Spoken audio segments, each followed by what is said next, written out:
5 जिला को orange warning जारी। प्रबल अति प्रबल वर्षा संभावना। तेबे भिडियोटी देखिया पूर्व प्रथम आम चैनल को सब्सक्राइब करंतु एवं पाखरे आसुथिबा बेल आइकन टी को बजाई दियंतु। बंगोपसागर में सृष्टि होइथिबा बात्या जावाद शनिवार गभीर अवपातर परिणत हो सारिथिबा बेले आज ताहार अवपातर रूप नेब। पाणीपाग विभाग पक्षरु एही सूचना मिली। गभीर अवपातर परिणत होगा पर जावाद उत्तर उत्तर पूर्व दिगमुआ होता बेले अवपातर परिणत है आज अपर मध्याह्न पुरी उपकूल पाखापाखि हेब। गत 6 घंटार घंटा प्रति 11 किमी बेगर गति करुछि। गभीर अवपात प्रभाव में उपकूल ओडिशा रे वर्षा और पवन लगी रही भुवनेश्वर स्थित आंचलिक पाणीपाग केन्द्र पक्षर ट्वीट कर कहुଯାଇଛି।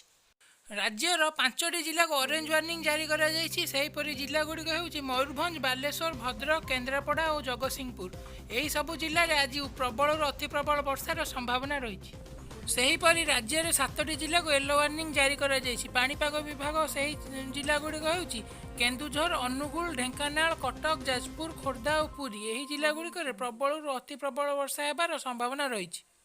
तेबे आगक बात्या जावद को नहीं कौन अपडेट जानापी आम चैनल से जोड़ी रुहतु। आम चैनल को सब्सक्राइब करूँ। जब भिडियोटी भल लगे लाइक कमेंट शेयर निश्चिंत करूँ। से पर्यंत मुझे नमस्कार।